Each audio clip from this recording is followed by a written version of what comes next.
L'information continue sur les ondes de Radio 4, le journal présenté par Christelle Croton. Bonjour Christelle. Bonjour Patrice, bonjour à tous. Une grève de la faim en soutien de familles d'enfants handicapés. C'est le pari de Céline Boussier, candidate aux législatives dans la circonscription d'Agen-Lérac pour la France insoumise et lanceuse d'alerte dans le milieu du handicap. L'initiative est nationale. Toute la semaine, sur tout le territoire et notamment le Lot-et-Garonne, une dizaine de personnes se relaient dans une grève de la faim pour dénoncer l'absence de solutions d'accueil pour les enfants handicapés. Parmi eux et parmi ceux qui se sont engagés dans ce combat et qui ont pris le relais, Jean-Michel Fernandez, le président de l'association 1047. Il a lui aussi décidé d'entamer un jeûne forcé d'une journée en guise de soutien. Il est en ligne. Bonjour. Bonjour. Alors pourquoi déjà cette idée de jeûne forcé plutôt qu'une autre action, un sitting, une demande de rencontre avec des élus ou d'autres? Cette décision de jeûne forcé a été une idée commune interassociative. Pourquoi? Puisqu'il faut quand même savoir que les demandes de contact effectuées par les familles et par le collectif Midi se sont avérées jusqu'à aujourd'hui sans retour et sans réponse. Alors justement, ces familles dénoncent ce que d'autres dénoncent aussi ailleurs, notamment en Lot-et-Garonne. C'est une bataille du quotidien pour la prise en charge des enfants touchés par des handicaps divers. Et vous dites finalement, toutes les portes se ferment aujourd'hui. Aujourd'hui, oui. Il faut voir que on a de plus en plus de difficultés à permettre à certains enfants en situation de handicap d'avoir une inclusion sociale et scolaire adéquate. Et on se retrouve aussi avec des structures adaptées pour l'handicap un peu plus lourd qui se retrouvent, disons, sureffectifs.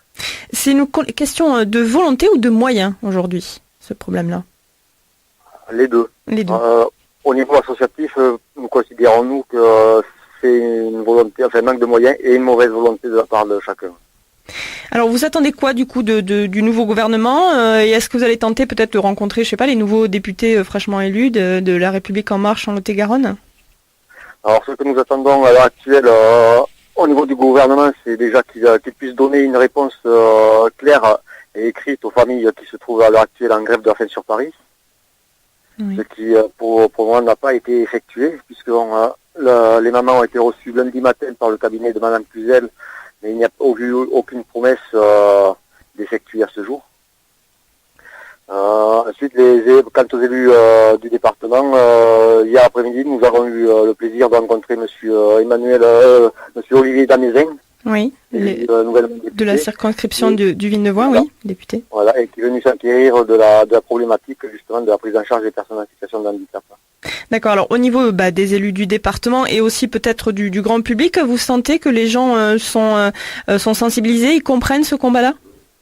Non, il faut reconnaître que par rapport, disons, aux gens au quotidien, la société a du mal à concevoir cette difficulté de prise en charge. Il faut vraiment être impliqué en tant que famille ou proche de personnes en situation de handicap pour se rendre compte de toutes les démarches, la lourdeur des démarches administratives et les difficultés à trouver une solution adéquate à chaque problème. Oui, ce que vous faites, vous d'ailleurs, au quotidien, au-delà de ce jeûne forcé que vous avez réalisé, vous travaillez au sein de l'association 1047 auprès de ces familles-là et de ces enfants. Tout à fait. Nous avons d'ailleurs à l'heure actuelle élargi notre travail sur les départements limitrophes au Lot-et-Garonne, puisqu'il y a quand même beaucoup de demandes aussi à ce niveau-là. Nous accompagnons les familles sur le terrain dans tout ce qui concerne les démarches administratives ou les inclusions sociales et scolaires. Merci beaucoup Jean-Michel Fernandez, donc je le rappelle, un président de 1047. On reviendra avec vous sur ce dossier et sur tout ce qui touche notamment le handicap des enfants sur le territoire. Quant à Céline Boussier, elle indique que certaines familles ont été reçues au ministère de la Santé, mais aucun engagement écrit n'a été pris. Et Céline Boussier justement recommencera une journée de jeûne forcé, ce sera dimanche à Agen.